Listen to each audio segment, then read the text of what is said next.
Mutación y selección en un ambiente cambiante durante miles de millones de años explica la inmensa biodiversidad que habitó la Tierra, que lo hace actualmente y que lo hará en el futuro, pues la evolución es un proceso que nunca para. ¿Cómo llegamos nosotros aquí? Hemos visto en anteriores vídeos cómo todo comenzó cuando unas moléculas flotantes en la sopa primordial de la Tierra se arremolinaron para albergar en su interior a los ancestros del ADN, para que esas moléculas se perpetuaran, iniciando el mundo del ARN y las primeras células hace 3.800 millones de años. Cientos de millones de años después, algunas de esas células comenzaron a usar el dióxido de carbono abundante en la atmósfera primigenia para generar oxígeno. Pero esa línea no nos llevaría a nosotros, sino a las algas y otras bacterias. Cuando el ADN se protegió aún más en una coraza interna de la célula llamada núcleo, se esbozó a la célula eucariota de la que estamos hechos. Algunas células más complejas dieron lugar a una especie de ameba, pero tampoco sería nuestra línea, sino la de las plantas.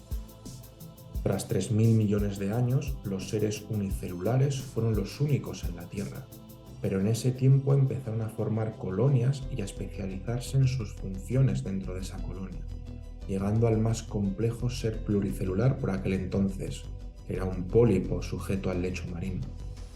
Este se iría especializando hasta dar lugar a los equinodermos, las estrellas de mar, nuestros primos evolutivos más cercanos, aunque no la línea específica de la que surgimos. Hace unos 550 millones de años, esos primos lejanos filtradores modificaron su acceso a la comida con hendiduras branquiales, mucho más eficientes para filtrar comida del agua. Unos divergieron a gusanos bellota o hemicordados. Otros mantuvieron la forma de pólipo, como los tunicados.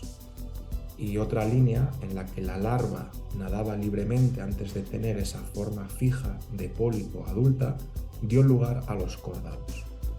Los cordados es nuestra línea evolutiva, y en ella las larvas mutaron para llegar a adultos como pequeños peces gracias a una estructura llamada espina dorsal.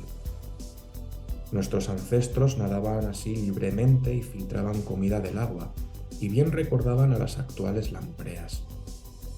Gradualmente, ese aparato filtrador con hendiduras branquiales siguió perfeccionándose, dando lugar a mandíbulas y en general a una mayor perfección nadadora para depredar a otras especies. Una línea siguió con los peces y otra con pseudopeces que desarrollaron la capacidad para tomar oxígeno también del aire y que hoy en día es un eslabón intermedio entre peces y anfibios.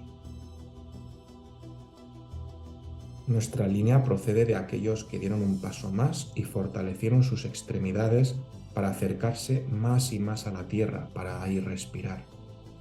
Los primeros anfibios mantuvieron su dependencia con el agua para poner huevos, aunque más tarde la invención de la cáscara en ese huevo en los reptiles les permitió adentrarse más y más en la seca tierra. Muchos de ellos, como los ancestros de las tortugas, perduran hasta hoy. Otros dieron lugar a los dinosaurios, y a su vez una línea de los dinosaurios mutó de escamas a plumas para dar lugar a las aves, siendo estas los únicos descendientes de los dinosaurios.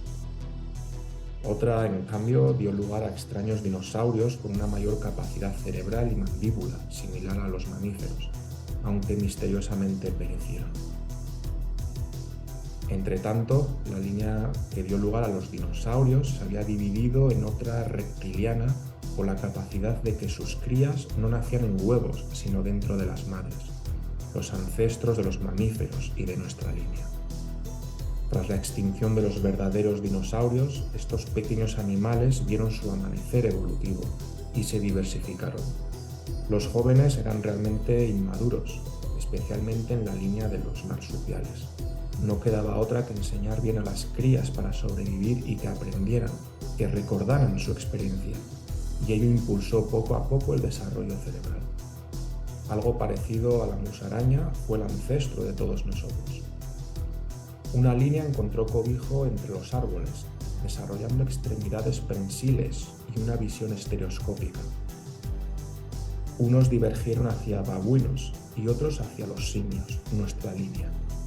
A diferencia de los chimpancés, nuestros ancestros caminaban sobre dos patas, liberando las manos para experimentar todavía más con lo que tocaban y se comunicaban, potenciando más y más la curiosidad e inteligencia, el habla. Varias ramas colaterales a la nuestra surgieron con el género Homo, pero todas ellas perecieron en el último millón de años. Nosotros fuimos los únicos supervivientes.